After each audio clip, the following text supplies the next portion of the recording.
You ever get a release in the mail and you're kind of like, what the happened with this thing? Or you see it announced and you're like, this makes no sense. Well, in this video, I'm going to dive into 7 things in my collection that I'm kind of like, what happened here? So before I do, make sure you drop a sub, drop a like, drop a comment. But yeah, let's dive into 7 what the releases in my collection. Now, for the first one, you could probably sum this up to a bean counter made the decision, and that's what they ran with. But the Substitute movies are a pretty fun franchise. I enjoy them. And you would think if you're going to have a 2-pack, you'd have 1 and 2 together, or you might have a 4-pack with all of them. But no. Artisan Entertainment decided, let's put 1 and 3 together, and we'll give 2 its own release. What happened here? Seriously. So I'm guessing it was a simple fact of if 1 and 2 are here, 3 doesn't sell as much solo. So they decide to stick 3 in with 1, and 2 will still probably sell pretty solid by itself. But this is the first one with Treat Williams. That's the second one with Treat Williams. That's a weird as hell combo. It's the same company releasing them, so it's not like one had rights to this one, and no, just Artisan Entertainment was like, fuck you guys, you have to buy both of these and have them in a weird combo-y way. I don't know why they did that, besides probably bean counters. So the next one is not so much, I guess, a what the release, so much as a lack of a release. So this is pretty beloved by a lot of people, and we're heavy into 90s nostalgia at this point. 90s nostalgia is big. This would sell, I would think, incredibly well on Blu-ray. I would think so. It hasn't happened yet. We still only have the DVD. What's really freaking puzzling to me, and this is not the only movie this has happened with, but they licensed out the music to War God Records to release, a nice vinyl release of this.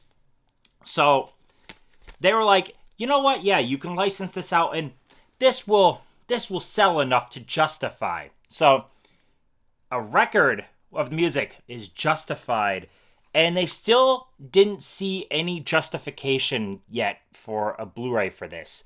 Like, if this will sell, there is a really high chance that the Blu-ray would sell. I'm not getting it. This has happened with a couple other movies, too, where we got the vinyl soundtrack, like a new release of the vinyl soundtrack, and we didn't get the Blu-ray, and I can't wrap my head around it, because generally the fans of this will buy this on Blu-ray. I don't really get it. It makes no sense to me, so this is kind of a lack of a release that's puzzling as hell. For the next one, we're making a little bit of a weird segue and trip here. So back in 2004, before the days of Blu-ray, there was this pretty cool little indie horror movie that I enjoy called Dead and Breakfast. It only had a DVD release. It's never come to Blu-ray yet. It might never come to Blu-ray. Who knows?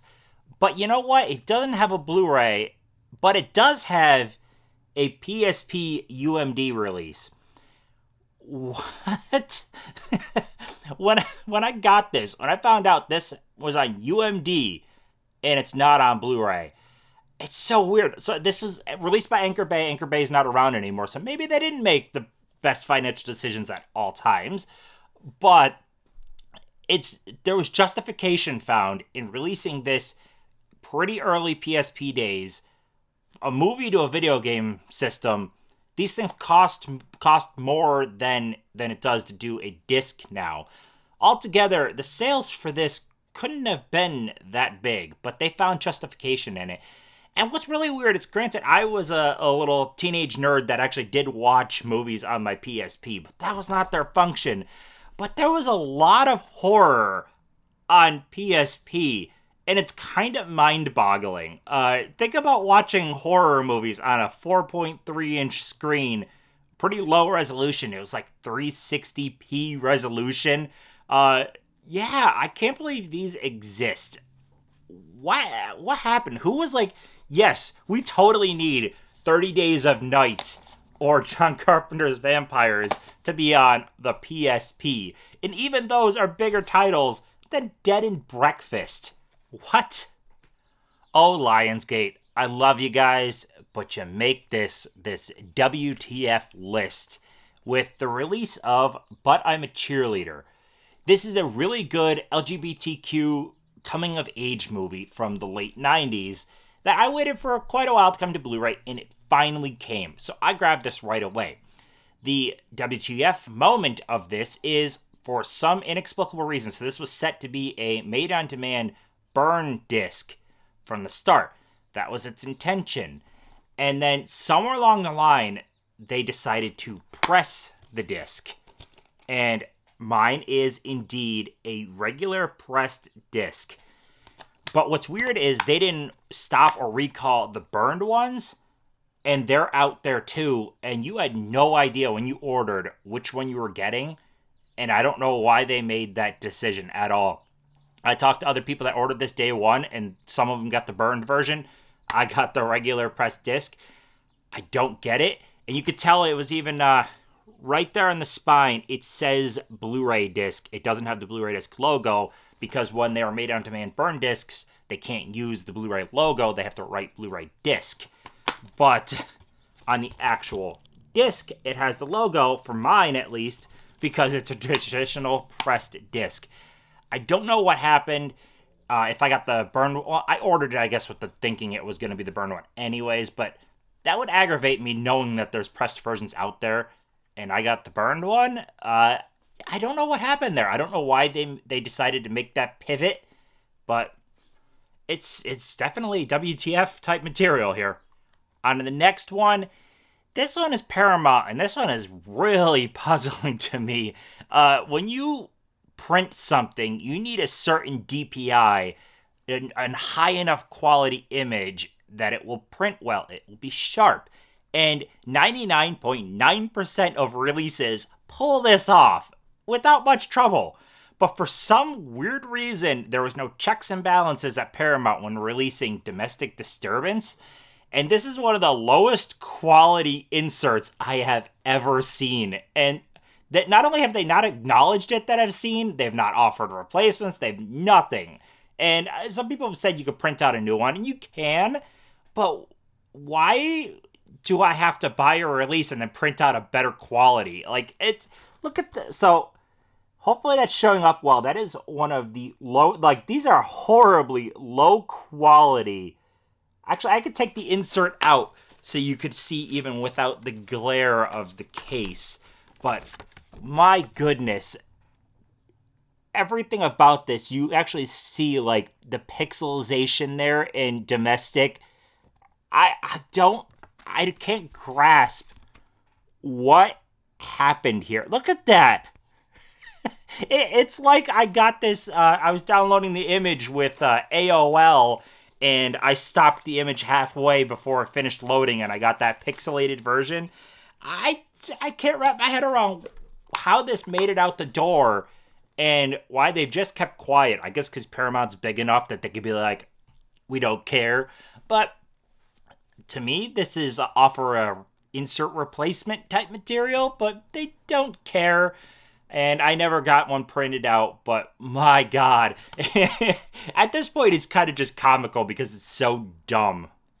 So those newer 100 years Blu-ray sets from Warner Brothers that I showed in a video, I like them. A lot of people don't. I get why. Not pushing them on anyone. In fact, I'm going to call them out, though, for something really, really stupid. And that is to have 2 of the Lord of the Rings movies are in this set that includes fantasy. And one of the movies is in this set, which includes Academy Award winners. Now, one of them is an Academy Award winner, sweeping tons of awards. But I would think you would kind of make an exception to keep them together. I can't grasp why they decided 1 in here, 2 in here, especially when it's such a cohesive trilogy together, that that's a puzzling decision. Last up to 7 is going to be one of my financially dumbest decisions since I've been doing physical media collecting. This is one that makes me want to slap and punch myself for how stupid I am, but also call out how stupid ViaVision is, because good lord, this set was a disaster. I like statues and all that stuff, so I ordered that Saw set that has the bear trap. Horrible decision, horrible, I'm an idiot, I know, but it arrived broken, as did most people's arrive broken, except for they wanted to make sure that the influencers got theirs in good condition. So yay, ViaVision, by trying to trick your customers so that they'll see the influencers one, order it themselves, and get a broken piece of crap. You guys are awesome. But yes, it arrived broken, and they blamed shipping. They blamed it all on shipping. This hunk of shit, look at that, but this was not secured in here at all. And any sane, rational human would be like, well, yeah, if it's just free-floating inside the box, it will move around. Nah, ViaVision's like, you know what? That was shipping. That was not on us. That's all because of FedEx and UPS and USPS. It's their fault because we suck and we're going to blame them. Yeah, screw you, ViaVision. This thing arrived like trash. Okay. So me and other people contact them, and we get a replacement. The replacement will be better, right? Right? Obviously. Could you try again? No, I will not try again, computer. Oh my goodness gracious. Siri is trying to talk to me. But, yeah. Replacement. The window's in good shape. Maybe we're going somewhere here. Maybe something's happening. And it's broken. Yeah, this was a disaster of a release. Right from the start, they had no idea what they were doing making a release like this. They should have secured the bear trap. ViaVision are idiots. This was terrible in every conceivable way and made me lose trust in them as a company. So they deserve this. I hope they actually watched my video too, where I really cursed them out. I never want to free anything from them because screw them. Then again, I still buy Imprint, so I'm still supporting them. So I'm a putz. I still buy Imprint. But yes, ViaVision as a brand really burned me with this thing.